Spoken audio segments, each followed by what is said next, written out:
नेहमी नाश्त्यासाठी काय बनवायचा विचार पडतो. नमस्कार मंडळी, मी अशी महेश पाटील किचन ब्लॉगमध्ये तुमच्या सगळ्यांचं स्वागत आहे.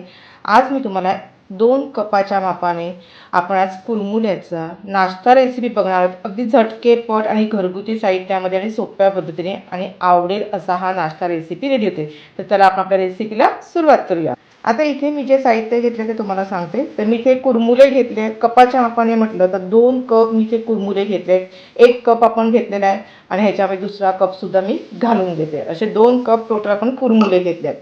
त्याचप्रमाणे 1 टेबलस्पून धना पावडर घेतली आहे, 2 चमचे तांदळाचं पीठ घेतले, 2 चमचे बेसन घेतले, 1 टेबलस्पून मिरची पावडर घेतली आहे, 1 टेबलस्पून जिरा पावडर घेतली आहे, 1 टेबलस्पून गरम मसाला घेतलेला आहे. त्याचप्रमाणे एकदम बारीक असा कांदा एक घेऊन तो कटिंग करून घेतलेला आहे. कांद्याची पात घेतलेली आहे, ती सुद्धा बारीक कट करून घेतली आहे आणि कोथिंबीर, भरपूर सारी कोथिंबीर घ्यायची. आता मी एका बाउलमध्ये हे कुरमुरे घेतलेले आहेत. ह्याला बरेच जण मुरमुरे सुद्धा म्हणतात, आमच्या भागामध्ये इथे कुरमुरे म्हणतात. आता हे आपल्याला स्वच्छ पाण्याने हे कुरमुरे धुवून घ्यायचे आहेत. आता हे बघा, अगदी हलक्या हाताने आपल्याला हे धुवून घ्यायचे आहेत. जास्त सुद्धा आपल्याला असं दाबून वगैरे आपल्याला धुवायचे नाही आहेत. किंवा हे कुरमुरे सर्वात महत्त्वाची टीप आहे की भिजत सुद्धा घालायचे नाही आहेत. आता हे आपण बाजूला ठेवूया आणि एक चाळणी घेऊया. इथे मी एक चाळणी घेतली आहे आणि चाळणीमध्ये आता हे स्वच्छ मी कुरमुरे आहेत हे धुवून घेतले आहेत. हे आपण एका चाळणीच्या साहाय्याने हे काढून घेऊया. असे निथळून घ्यायचे थोडेसे. हे बघा, अशा पद्धतीने थोडंसं ह्याचं सर्व जेवढं पाणी निघेल तेवढे हे काढून घ्यायचं आहे. अगोदर सुद्धा मी सांगितलं आहे की आपल्याला कुरमुरे भिजत घालायचे नाही आहेत. तर अगदी असे आपल्याला निथळून असे घ्यायचे आहेत आणि ते सुद्धा पुन्हा आपण चाळणीवर काढून घेतलेले आहेत. म्हणजे जेणेकरून जे काही पाणी असेल ते चाळणीच्या साहाय्याने निघून जाईल. आता हे सर्व कुरमुरे आहेत हे मी एका बाउलमध्ये काढून घेते. ही झटकेपट रेसिपी आहे. इथे आपल्याला कुठेही बाजूला वगैरे म्हणजे मुरायला वगैरे ठेवायचं नाही आहे. तर ह्यामध्ये आता कुरमुरे आपण जे स्वच्छ धुवून घेतले होते ते बाउलमध्ये घेतले. ह्याच्यामध्ये आपल्याला कांदा घालायचा आहे, त्याचप्रमाणे कांद्याची पातं घालायची आणि कोथिंबीर, अर्धा चमचा आलं लसूण पेस्ट घालायची, थोडीशी हळद घालायची, एक पाव चमचा घाला तरीसुद्धा चालेल. त्याचप्रमाणे गरम मसाला, धना पावडर, जिरा पावडर, मिरची पावडर, चवीनुसार मीठ. तर इथे आपल्याला सर्व हलक्या हाताने मिक्स करून घ्यायचं आहे. जसं मी करते त्याच पद्धतीने तुम्ही देखील करा. आता इथे मी माझ्या आवश्यकतेप्रमाणे मसाल्याचा वापर केले, पण जेवढे आपण कपाच्या मापाने बघितलं तर एकदम परफेक्ट इथे मसाले मी वापरलेले आहेत. त्याचप्रमाणे इथे आपल्याला घालायचं आता बेसन. आता हे सर्व मिक्स केल्यानंतर आपण जे बेसन घेतलं होतं ते घालून घेऊया. त्याचप्रमाणे तांदळाचं पीठ, हे सर्व पुन्हा आपल्याला मिक्स करून घ्यायचं आहे.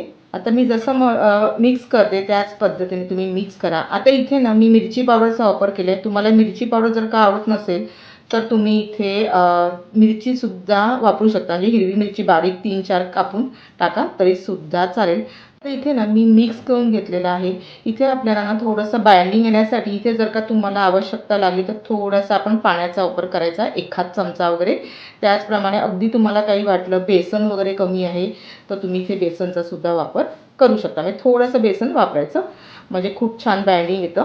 आता हे मिक्स करून घेते. आता इथे आपण मिक्स केल्यानंतर इथे तुम्हाला जर का मीठ वगैरे कमी वाटलं तर तुम्ही इथे मिठाचा सुद्धा वापर पुन्हा करू शकता आणि थोडंसं मिक्स करून घ्यायचं. आता इथे ना काय करायचं माहिती आहे, आता इथे मी पाण्याचा वगैरे वापर केला नाही आहे. जसं मला हाताने जमलं म्हणजे मिक्स करताना तेवढं मी करून घेतलं आणि एकदम माप आहे हे परफेक्ट आहे. त्यामुळे इथे आपल्याला बेसनची सुद्धा आवश्यकता लागली नाही आहे. आता आपल्याला काय करायचं, आता हाताने असे लहान लहान गोळे करून घ्यायचे आहेत. जसं आपण गोल बनवतो ना लाडूसाठी त्याच पद्धतीने असा बनवून बघायचा आहे. बघा असा बनतोय ना, एवढा बनला पाहिजे. अगर नाही बनला तर थोडंसं पाण्याचा वापर करा, पण तशी काही आवश्यकता लागत नाही. हे बघा इतकं असं मी गोल करून घेतलं आणि त्यानंतर आपण हाताने थोडंसं असं चपटे करायचे. म्हणजे आपल्याला असे थोडेसे असे वडे कसे बनवतो त्याच पद्धतीने असे गोल गोल आकाराचे असे वडे बनवून घ्यायचे आणि थोडेसे हाताने सारखे करून घ्यायचे. इतके आपल्याला जाड देखील ठेवायचे आहेत. अशा पद्धतीने मी सर्व हे बनवून घेतलेले आहेत. आता इथे मी एक पॅन घेतलेला आहे आणि मी तेल घातलेलं आहे. तेल गरम करून घेतलेलं आहे आणि ही प्रोसिजर आहे आपल्याला मीडियम गॅसवरच करायची आहे. आता हे जेवढे आपण गोल गोल वडे बनवले ते सर्व टाकून घेऊया आता इथे आपल्याला जास्त वेळ सुद्धा तळायला लागत नाही, 1-2 ते 3 मिनिटांमध्ये हे तळून होतात। आता जेवढे पॅनमध्ये राहतात तेवढे मी टाकून घेते। 1-2 मिनिटांसाठी मीडियम गॅसवर हे मी तळून घेतल्यानंतर इथे आपण पलटी करून घ्यायचे आहेत आणि थोडासा असा लालसर कलर येईपर्यंत आपल्याला हे तळून घ्यायचे आहेत। आता इथे तुम्हाला डीप फ्राय करायचे असेल तर तुम्ही डीप फ्राय सुद्धा करू शकता, पण मी आता इथे मी कमी तेलात हे म्हणजे शॅलो फ्राय केलेत, खूप सुंदर बनतात। जेवढा आपण कमी तेलामध्ये वापर करेल तेवढा चांगला ह्या रेसिपीसाठी, म्हणून मी खास अशा पद्धतीने हे तळून घेणार आहे। आणि तळायला बिलकुल जास्त वेळ लागत नाही, 1-2 मिनिटं फक्त तळायला लागतात। आपल्या चॅनलवर भरपूर अशा मी नाश्त्याच्या रेसिपी दाखवल्यात आणि खूप छान आणि सोप्या पद्धतीने आहेत आणि मुलांना आवडतील अशा ह्या रेसिपी बनतात। आता इथे बघू शकता थोडंसं असं हे ना फुगल्यासारखे दिसतात, इथपर्यंत आपल्याला 1-2 वेळा असे पलटी करून घ्यायचे आणि तळून घ्यायचे आहेत। हे बघा, ह्याच पद्धतीने चवीला ना हे खूप छान बनतात आणि एकदम सोपी पद्धत आहे आणि झटकेपट अशी ही बनणारी ही रेसिपी आहे। संध्याकाळच्या वेळेस मुलं ज्यावेळेस येतात शाळेतून किंवा कामावरनं वगैरे येत असतील तर अशा पद्धतीने ही रेसिपी बनवून द्यायची, खूप छान लागते। 2 ते 3 मिनिटातच हे तळून झालेत, पलटी सुद्धा करून घेतल्यात आणि अगदी गोल्डन कलर म्हणजे लालसर कलर येईपर्यंत आपण हे तळून घेतलेत आणि खूप सुंदर असे रेडी झालेत। आता हे मी सर्व काढून घेते आणि बाकीचे सुद्धा आपण फ्राय करून घेऊया। बघू शकता इतके सुंदर असे झालेत। आता हे मी काढून घेते। हे सर्व वडे आहेत हे मी बघू शकता मी तळून घेतलेले आहेत आणि खूप मस्त असे झालेले आहेत। तुम्हाला मी तळून देखील दाखवते, के सॉफ्ट होतात ना आणि खूप सुंदर असे आहेत। हे बघा, तुम्ही ते बघू शकता हे सर्व आपण जे कुरमुले अख्खे ठेवले होते ते अख्खेच राहिलेले आहेत, त्यामुळे दिसायला देखील खूप छान वाटतात आणि मुलं देखील आवडीने खातात।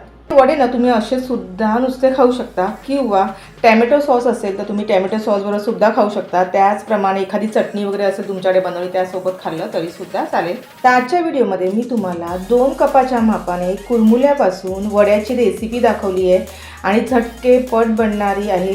तुम्ही वडे म्हणा, कटलेट म्हणा, काही म्हटलं तरी सुद्धा चालेल, पण एक नंबर अशी ही रेसिपी रेडी होते आणि झटकेपट 10 मिनिटात बनणारी ही अशी रेसिपी आहे। तर आजच्या व्हिडिओमध्ये तुम्हाला मी जी रेसिपी दाखवली नाश्त्यासाठी ती कशी वाटली ती नक्कीच मला कमेंट बॉक्समध्ये करा, लाईक करा। चॅनल कोण नवीन असेल आणि जर सबस्क्राईब नसेल केलं तर ते करून घ्या, बाजूला बेल बटन देखील दाबायला विसरू नका, जेणेकरून जेव्हा माझा व्हिडिओ अपलोड होतो तो तुम्हाला सर्वप्रथम बघायला मिळेल। कारण आठवड्यातनं 2 वेळा फक्त व्हिडिओ येत असतो आणि ते सुद्धा अगदी घरगुती साहित्यामध्ये। आणि भरपूर मित्रमैत्रिणी नातेवाईकांमध्ये शेअर करा, जेणेकरून त्यांना सुद्धा ही नाश्त्याची रेसिपी माहिती मिळेल। अशाच भेटू एक छानशा व्हिडिओला, तोपर्यंत बाय बाय, स्वस्थ राहा, सुरक्षित राहा आणि खात राहा।